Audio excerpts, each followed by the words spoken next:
We're ready to start 8.9. We're getting deep into this chapter. We are getting to some pretty high-level thinking here. Of all the strategies, I really like the quadratic formula the best, and that's our strategy for solving quadratic equations. And as you notice from my notes here, the quadratic formula, you can always use this strategy. If you find this to be the most, just easiest to understand, use it, okay? Now let me kind of go back over these strategies one more time with you. Graphing, that was what we learned in 8.5. Sometimes that's effective. Sometimes we just can't get the trace button to give us the exact answer, or it's not on the table. We have to guess from the graph. And so we don't want to guess. We really want to know what is the exact answer. And graphing is sometimes a very effective tool, especially if when you graph it, it lands on an integer. That would be great. Factoring, not all quadratics are factorable, so that's only effective sometimes. The square root property, you can only sometimes use that. It only works if there's no bx term. And we know that some of the quadratics have a bx term. Completing the square, that was what we did in section 8.8. And, you know, it's pretty laborious. Some of you might have really liked it. It's not my favorite, but that doesn't mean you shouldn't use it. It's always effective. You can get your answer always completing the square. Quadratic formula is my personal favorite. And I want to give you a couple tricks of the trade. Quadratic formula, this must be memorized, okay? You must memorize this formula, okay? So this is how I say it. I want you to say it out loud to yourself after I do it, okay? Let me demonstrate. Negative b plus or minus the square root of b squared minus 4ac divided by 2a. And I just want you to keep writing it over and over and over again. Saying it, writing it. It's not going to get any more memorized if you avoid it. You gotta write it, say it, and keep repeating yourself, okay? So negative b plus or minus the square root of b squared minus 4ac, and put all of that over 2a. That's the quadratic formula. That is what we call a typical Algebra 1 formula. So you know what? They're not going to give it to you on the state test. You have to come to the test already knowing that formula, okay? It has to already be memorized, so that's why I'm telling you to memorize that, all right? Let me demonstrate example 1 and just show you how simple it is, and I'm going to show you some basic tricks to follow. I hope that it will simplify things for you, and then I'll have you do a couple, okay? At least one. So let's start here. Letter A, you want to identify each of your variables. So A is 2, B is 3, C is -5. Now, when you use the quadratic formula, you must have all terms on the same side. You have to have your trinomial or binomial in descending order on one side or the other, and then whatever side it's not on must be 0. And so you see our trinomial here, and then there it's set equal to 0. That's what it's got to look like. In completing the square, we had to move C over to the other side and yada, yada, yada. A lot of moving going on. You don't need to do that. As long as your trinomial's on one side and 0's on the other side, you can go ahead and tell what A, B, and C are, and then start plugging into your formula, okay? So A was already pretty much set up for us, which is great. We didn't have to do any rearranging. So the first place I would start in the formula is right here underneath the square root sign. That's what I would calculate first. And I don't know why your book does this. They explain what that is later on in an example. I'm going to go ahead and call it for you what it is. This is what we call in algebra the discriminant. And it is a very, very useful tool, okay? It'll tell you many things. I'll try not to steal too much thunder from the later examples, but that's where I would tell you to start, is calculate the discriminant and do that first. So b squared, that would be 3 squared minus 4 times a times c. Okay?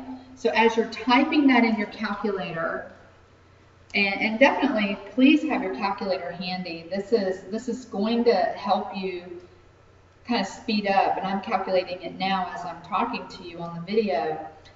Check with how you plugged it in, and then press enter, and what is that number? And I got 49. Now, as long as that number is positive or 0, you can keep moving forward and solve the problem. If it's a negative number, you can't take the square root of a negative number. And so if we come across that situation, I'll try and show you what that looks like. Okay, so now we know what b squared minus 4ac is. We know what's underneath the square root. So it's going to make it really easy to plug in from here. We want to plug into the formula negative b plus or minus the square root of b squared minus 4ac over 2a. Okay, it's going to be real simple to plug in because we know this part already. We just calculated it. So negative b, we want to take the opposite of b. Well, b is positive 3. So the opposite of that would be negative 3. Plus or minus the square root of. Well, we already know what b squared minus 4ac is. We know it's 49. And we're going to divide that by 2 times a.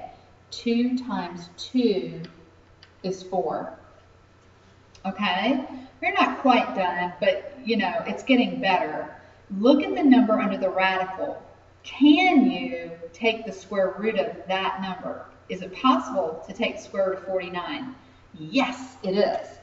And so we got negative 3 plus or minus 7 over 4. And so really it's up to us to decide, you know, what the numbers are. So this is how you're going to break it out. Okay, your first one is going to be negative 3 plus 7 over 4. And then your second one's going to be negative 3 minus 7 over 4. Okay, so let's start with this one right here. Negative 3 plus 7, that's positive 4. And then what's 4 over 4? 1. So there's one of your zeros right there. All right, so let's get to the next one. Negative 3 minus 7. That's negative 10 over 4, which if you reduce it, it's just negative 5 over 2 or negative 2.5. So our two x-intercepts are going to crisscross at 1 and then again at negative 2.5. Those are our two answers. I really love the quadratic formula. I just don't feel like I have to spend as much room on my paper doing all this stuff. It doesn't seem as complicated to me as completing the square, but it might look complicated to you. So anyway, that's how you do that. I'm going to have to erase so I can show you letter B, but you don't erase. Just take out a sheet of, not construction paper, but notebook paper and just continue with me so I can show you these things, okay? And continue challenging you. All right, so there you go. You don't erase. I will. I need the room. All right, so this one, remember I told you to get this problem started, we need the trinomial all by itself on one side, and then the opposite side needs to be 0. We do not have that situation. So we're going to take away 2x from each side. Okay, now we have 0, and now we have our trinomial in descending order. Okay, so that looks great. So A is 1, B is negative 2, C is negative 3. The reason why you want to have your trinomial all on one side is so you get the right sign. You're going to get the right number. Number's not going to change, but the sign could be different. If it's positive on the left, it's going to be negative on the right. So you need to have them all on one side so you can see what their actual signs are. Okay, what I would do is go ahead and find that discriminant, and let's just save that heartache right now because this is kind of hard to calculate. So b squared, so we're going to take negative 2, and we're going to square that, and then we're going to take away 4 times 1 times negative 3. Okay? So remember what we talked about in class, and I've emphasized this over and over to you. If you're squaring a number, just automatically put it in parentheses, and then you won't mess it up and key it in wrong and get the wrong number, etc. and so forth. So just try that. Now I just finished keying. I'll give you a chance to do it. And I want you to tell me what you got. Just write it on your paper. Did you get 16? Okay, well, because 16 is positive, that's a good thing. That means, ooh, this is solvable. We can actually take the square root of 16. We can take a square root of any positive number. It doesn't have to be a perfect square necessarily, but because it's positive, I know I can take the square root of it. I can take the square root of it and have two x-intercepts. All right, so now I'm ready to plug into the rest of it. Negative b plus or minus the square root of b squared minus 4ac. I'm going to put all of that over 2a. Again, you see what I did? I'm practicing writing it. I'm trying not to look at the equation above. I'm trying to practice it and memorize it. And then it's there for me to check and make sure I did it right. Okay, I need negative b, the opposite of b. Well, b is negative 2, so I need the opposite of negative 2. That's positive 2.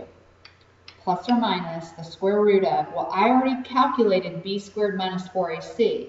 That number is 16. And then 2 times a, 2 times 1 is 2. Awesome. So, yes, the square root of 16 is a perfect square. You are correct. I hear your thoughts. So what I have here is 2 plus or minus 4, and we're going to divide that by 2.